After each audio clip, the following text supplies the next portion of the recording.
آج انشاءاللہ تعالی ہم سورۃ التوبہ کی آیت نمبر 42 پڑھتے ہیں اور اس آیت کو سمجھنے کی کوشش کرتے ہیں۔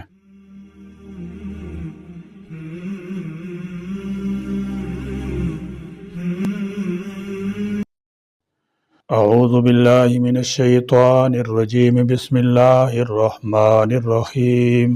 لو كان عرضا قريبا وسفرا قاصدا لاتبعوك ولكن بعدت عليهم الشقة وسيحلفون بالله لو استطعنا لخرجنا معكم يهلكون أنفسهم والله يعلم إنهم لكاذبون۔ لو كان اگر ہوتا عارضاً سامان مال، قریباً جلدی مل جانے والا، وسفراً اور سفر بھی، قاصداً درمیانہ، لاتبعوکا تو وہ ضرور آپ کی پیروی کرتے، ولیکن اور لیکن، بعدت دور دکھائی گئی، علیہم ان کو، الشقۃ مسافت۔ فرمایا لو کان عرضا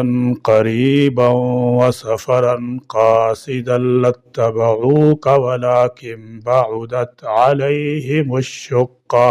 یہ آیت غزوہ تبوک سے پیچھے رہ جانے والوں کے بارے میں نازل ہوئی۔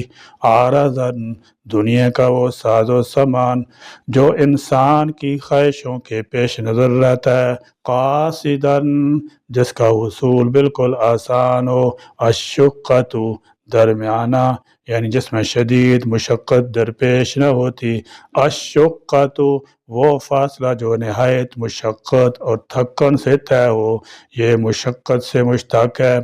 ابو عبیدہ نے فرمایا الشقۃ کا معنی ہے ارض بعید کا سفر، یعنی اگر آسانی سے مال غنیمت ملنے کی توقع ہوتی اور سفر بہت لمبا نہ ہوتا، جس کا راستہ بھی نہایت کٹھن تھا، تو یہ لوگ ضرور آپ کے ساتھ جاتے، مگر خالص فی سبیل اللہ جہاد جس میں آسانی سے حصول غنیمت کی بجائے مال و جان کی قربانی، بعید سفر اور شہادت کا واضح امکان سامنے ہو، منافق کے لیے نہایت دشوار ہے۔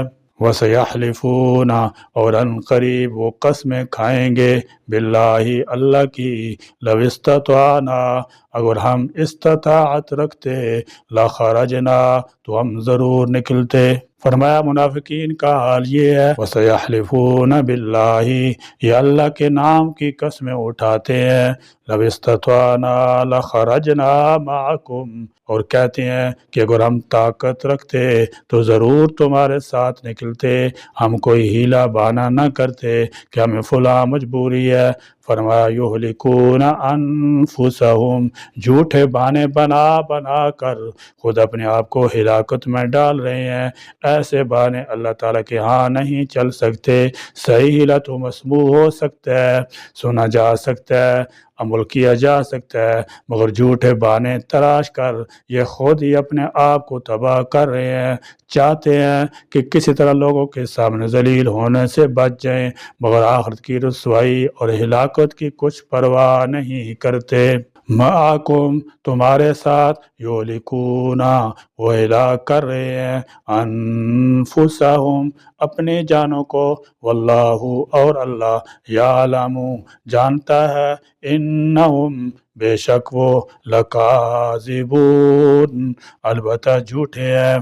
یعنی کہ تھوڑی سی محنت کے بعد منافقوں کو مال غنیمت ہاتھ آ جانے کی توقع ہوتی، امید ہوتی، اور سفر بھی اتنا طویل اور پر مشقت نہ ہوتا، تو پھر تو یہ منافق یقیناً آپ کے ہمراہ نکلنے کو تیار ہو جاتے، لیکن شام تک کا سفر، وہ بھی شدید گرمی کے موسم میں، جبکہ سواریاں بھی بہت کم ہیں، اور آگے مقابلہ بھی ایک بہت دبدبے والی حکومت سے ہے، جہاں فتح کی بجائے ناکامی کے آثار زیادہ دکھائی دیتے ہیں، تو ایسی صورت میں یہ کیسے آپ کا ساتھ دے سکتے ہیں؟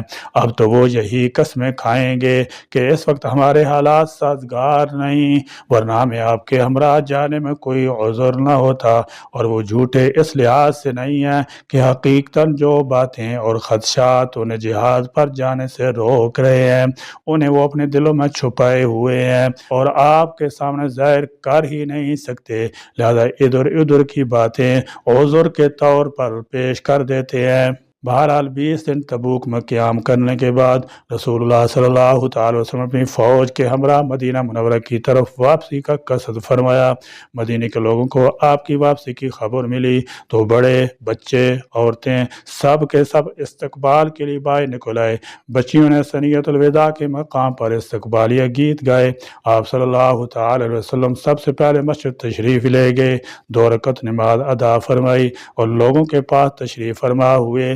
اس موقع پر وہ لوگ بھی حاضر خدمت ہوئے جو مختلف اسباب کی بنا پر تبوک نہیں جا سکے تھے۔ یہ 4 طرح کے لوگ تھے۔ کچھ لوگ وہ تھے جن کی کوئی شرعی عذر تھا اور اپنے اس عذر کی وجہ سے تبوک نہیں گئے تھے۔ کچھ لوگ وہ بھی تھے جن کو کوئی شرعی عذر نہیں تھا، وہ جا سکتے تھے مگر نہیں گئے۔ کچھ دیہات کے رہنے والے منافقین تھے، یہ لوگ بھی نہیں گئے تھے، اور کچھ مدینہ کے رہنے والے منافقین بھی نہیں گئے تھے۔ یہ تمام لوگ حاضر خدمت ہوئے۔ انہوں نے اپنے نہ جانے کی وجوہات بیان کی، اسباب بیان کیے۔ آپ صلی اللہ تعالی وسلم نے ان سب کے معاملات اللہ کے حوالے کر دیے کہ وہی تم لوگوں کا فیصلہ کرنے والا ہے۔ ایسے لوگوں کو جو غزوہ تبوک میں شرکت نہ کر سکے قرآن کریم نے متخلفین کہا ہے۔ قرآن کریم کی اسی صورت میں آگے آئے گا کہ کمزور لوگوں پر جہاد میں نہ جانے کا کوئی گناہ نہیں، نہ بیماروں پر، نہ ان لوگوں پر جن کے پاس خرچ کرنے کو کچھ نہیں ہے، جبکہ وہ اللہ اور اس کے لیے مخلص ہوں۔ نیک لوگوں پر کوئی الزام نہیں، اور اللہ بہت بخشنے والا اور مہربان ہے۔ اور نہ ان لوگوں پر کوئی گناہ ہے جن کا حال یہ ہے کہ وہ جب تمہارے پاس اس غرض سے آئے کہ تم انہیں کوئی سواری مہیا کر دو اور تمہیں کہا کہ میرے پاس تو کوئی ایسی چیز نہیں جس پر میں تمہیں سوار کر سکوں، تو وہ اس حالت میں واپس گئے کہ ان کی آنکھیں اور غم میں آنسو سے بہہ رہی تھی کہ ان کے پاس خرچ کرنے کو کچھ نہیں ہے۔ سورۃ توبہ کی آیت نمبر 91 اور 92 کی آیتوں کی تفسیر کرتے ہوئے مفسرین لکھتے ہیں کہ کمزوروں سے مراد یہاں عمر رسیدہ لوگ بھی ہیں اور بچے بھی ہیں۔ بعض لوگوں نے کم عقلوں کو بھی اس میں شامل کیا ہے۔ یہ لوگ حقیقت میں معذور تھے، ان میں کچھ اپنی عمر کی اس منزل میں تھے کہ ان سے سفر کرنا دشوار تھا، اور اگر کسی طرح گرتے پڑتے وہ وہاں پہنچ بھی جاتے تو تلوار اٹھانا ان کے بس کی بات نہیں تھی۔ بعض حضرات نبینا تھے، بہت سے لوگ ایسے تھے جو جہاد میں جانے کے لیے بے قرار تھے مگر ان کے پاس سواری کا انتظام نہیں تھا، سفر طویل تھا، موسم گرم تھا، اس صورت میں پیدل چلنا بے حد مشکل تھا۔ ایسے لوگ آپ صلی اللہ تعالی وسلم خدمت میں حاضر بھی ہوئے اور عرض کیا، یا رسول اللہ صلی اللہ تعالی وسلم، ہم لوگ بھی آپ کے ساتھ اس غزوے میں جانے کا شوق رکھتے ہیں مگر ہمارے پاس سواری نہیں ہے۔ آپ صلی اللہ تعالی وسلم کے پاس بھی کوئی اونٹ یا گھوڑا انہیں دینے کے لیے نہیں تھا۔ آپ صلی اللہ تعالی وسلم معذرت کر لی۔ ایسے لوگ نہایت افسردہ ہو کر واپس ہوئے، بعض لوگ تو رونے بھی لگے۔ اتنے میں 6 اونٹ آپ کے پاس آ گئے۔ آپ صلی اللہ تعالی وسلم نے یہ اونٹ ان کو بلا کر دے دیے۔ ایک مالدار صحابی نے ان حضرات کو روتے ہوئے دیکھا تو ان کے لیے سواری کا انتظام کر دیا۔ 3 آدمیوں کے لیے سواری کا انتظام حضرت عثمان رضی اللہ تعالی عنہ نے کر دیا، حالانکہ اس سے پہلے وہ بڑی تعداد میں اونٹ دے چکے تھے۔ اس کے باوجود بھی کچھ لوگ باقی رہ گئے جن کے لیے سواری کا انتظام نہ ہو سکا، حالانکہ وہ دل سے چاہتے تھے کہ اس غزوے میں شریک ہوں۔ اللہ تعالیٰ دلوں کا حال جانتا ہے، اس لیے ان سے کوئی مواخذہ نہیں ہوا بلکہ اللہ نے ان کا عذر قبول فرما لیا۔ حضرت جابر بن عبداللہ رضی اللہ تعالیٰ فرماتے ہیں کہ جب رسول اللہ صلی اللہ تعالی وسلم نے جد بن قیس صحابی کو جہاد میں نہ جانے کی اجازت دے دی تو چند منافقین خدمت اقدس میں حاضر ہوئے اور کچھ ہیلے بہانے پیش کر کے جہاد میں نہ جانے کی اجازت مانگی۔ آپ صلی اللہ تعالی علیہ وسلم نے اجازت تو دے دی لیکن یہ بھی سمجھ گئے کہ یہ لوگ جھوٹے عذر کر رہے ہیں۔ قرآن کریم نے ایسی لوگوں کو دردناک عذاب کی سزا سنائی ہے۔ بعض منافقین وہ بھی تھے جنہوں نے اتنی دیدہ دلیری دکھائی کہ وہ جہاد میں نہ جانے کی اجازت حاصل کرنے کے لیے بھی نہیں آئے، البتہ جب آپ واپس تشریف لے آئے تو معذرتیں پیش کرنے کے لیے آ گئے۔ اس سلسلے میں سورۃ توبہ کی آیات 94 تا 96 میں ان منافقین کے متعلق آپ صلی اللہ تعالی وسلم کو 3 حکم دیے۔ پہلا حکم تو یہ ہے کہ جب یہ منافقین عذر پیش کرنے کے لیے آپ کے پاس آئیں تو آپ ان سے فرما دیں کہ فضول جھوٹے عذر نہ کرو، ہم تمہاری بات کی تصدیق نہیں کریں گے، کیونکہ اللہ تعالیٰ نے وہی کے ذریعے ہمیں تمہارے تمام حالات، تمام خیالات، تمہاری تمام شرارتیں اور دلوں میں چھپی ہوئی تمہاری خباثتیں اور تمہارے ارادے سب کچھ ہم پر ظاہر کر دیے ہیں۔ اس سے تمہارا جھوٹا ہونا ہم پر واضح ہو گیا ہے، اس لیے عذر بیان کرنا فضول ہے۔ اس صحت مند کو مہلت بھی دی گئی ہے کہ اب بھی وقت ہے، توبہ کر کے نفاق چھوڑ سکتے ہو اور سچے پکے مسلمان بن سکتے ہو۔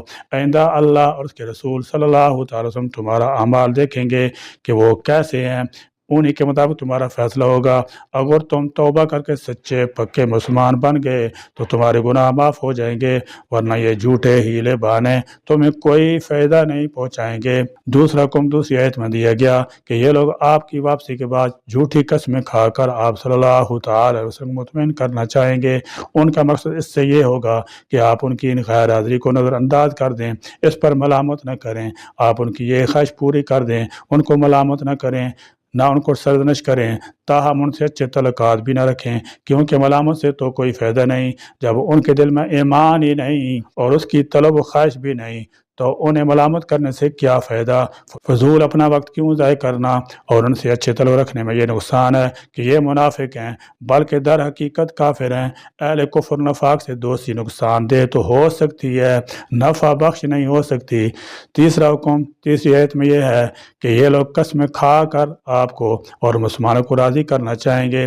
اس متعلق تعالیٰ جل شانہ یہ ہدایت فرما دی ہے کہ ان کی یہ خواہش پوری نہ کی جائے، آپ ان سے راضی نہ ہوں، اور یہ بھی فرما دیا کہ بالفرض آپ راضی بھی ہو گئے تو ان کو کوئی فائدہ اس لیے نہیں ہوگا کہ اللہ تعالیٰ ان سے راضی نہیں ہے، اور اللہ کیسے راضی ہو سکتا ہے جبکہ یہ کفر نفاق پر قائم ہے۔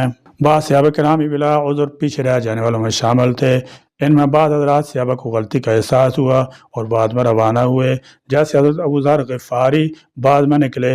دراصل ان کا اونٹ انتہائی لاغر اور کمزور تھا، انہیں خیال ہوا کہ کچھ دن وہ کھا پی کر سفر کرنے کے قابل ہو جائے گا، تب میں حضور صلی اللہ تعالی وسلم جا کر مل لوں گا۔ لیکن جب اونٹ کی طرف سے مایوس ہو گئے تب کمر پر سامان لاد کر پیدل ہی نکل کھڑے ہوئے اور تن تنہا تبوک جا پہنچے۔ ان کا پورا قصہ پچھلی آیات میں گزر چکا ہے۔ اسی طرح ابو خیثمہ کا قصہ بھی یہ گزرا ہے۔ کچھ ایسے حضرات صحابہ بھی لشکر میں شامل نہ ہو پائے تھے جنہیں بظاہر کوئی عذر نہیں تھا۔ بعد میں جب آپ صلی اللہ تعالی وسلم تبوک سے واپس تشریف لائے تب یہ حضرات ندامت کے ساتھ آپ صلی اللہ تعالی وسلم کی خدمت میں حاضر ہوئے۔ انہوں نے کوئی عذر نہیں تلاشا، نہ کوئی ہیلا بہانہ کیا، بلکہ سچے دل سے یہ اعتراف کر لیا کہ ہمیں بغیر کسی عذر کے نہیں گئے، ہم جا سکتے تھے، ہمیں جانا چاہیے تھا، یہ ہماری بہت بڑی غلطی ہے اور ہم اس پر انتہائی شرمندہ ہیں۔ صحیحین میں ان حضرات میں سے 3 کے نام بھی آئے ہیں، حضرت کعب بن مالک، حضرت بلال بن امیہ، حضرت مرارہ بن ربیع۔ چنانچہ ان کے بارے میں سورۃ توبہ کی آیت نمبر 118 میں نازل ہوئی۔ رسول اللہ صلی اللہ تعالی وسلم نے ان کو معافی نامہ قبول نہیں فرمایا بلکہ ان سے اعراض فرمایا، اور صحابہ کرام رضی اللہ تعالی عنہ کو حکم دیا کہ وہ ان سے دور رہیں۔ وَسَيَحْلِفُونَ بِاللَّهِ سے ثابت ہوا کہ جھوٹے قسمیں کھانا سبب ہلاکت ہے۔ کثیر احادیث میں جھوٹی قسم کھانے کی شدید مذمت بیان کی گئی ہے۔ ان میں سے ایک حدیث سنیے۔ حضرت ابو ہریرہ رضی اللہ تعالیٰ عنہ روایت ہے کہ رسول اللہ صلی اللہ تعالی وسلم نے ارشاد فرمایا، 3 شخص ایسے ہیں کہ قیامت کے دن اللہ تعالیٰ ان سے نہ کلام کرے گا اور نہ ان کی طرف نظر فرمائے گا۔ ایک شخص وہ جس نے کسی بیچنے کی چیز کے مطلب یہ قسم کھائی کہ جو کچھ اس کے دام مل رہے ہیں اس سے زیادہ ملتے تھے لیکن نہیں بیچا، حالانکہ یہ اپنی قسم میں جھوٹ ہے۔ دوسرا وہ شخص کہ عصر کے بعد جھوٹی قسم کھائی تاکہ کسی مسلمان مرد کا مال لے لے۔ اور تیسرا وہ شخص جس نے بچے ہوئے پانی کو روکا۔ اللہ تعالیٰ جل شانہ فرمائے گا، آج میں اپنا فضل تجھ سے روکتا ہوں جس نے تو نے بچے ہوئے پانی کو روکا جس کو تیرے ہاتھوں نے نہیں بنایا تھا۔ یا اللہ، آپ نے جس طرح اپنے رسول پاک صلی اللہ تعالی وسلم کی مدد فرمائی، اے اللہ اب بھی اپنے رسول پاک صلی اللہ تعالی وسلم نام لیواؤں کی مدد فرما دے۔ یا اللہ کریم، وہ گناہ جن کے ارتکاب سے آپ کے وعدوں سے ہم محروم ہو جائیں اور آپ کے غصہ عذاب میں آ جائیں، یا الہی ہم پر رحم فرما اور ایسے سب گناہ معاف فرما۔ یا اللہ کریم، ہمیں قرآن کا فہم عطا فرما۔ یا اللہ کریم، قرآنی احکام پر عمل پیرا ہونے کی توفیق عطا فرما۔ اللہم احینا سعیدا وامتنا شہیدا آمین وآخر دعوانا الحمد للہ رب العالمین.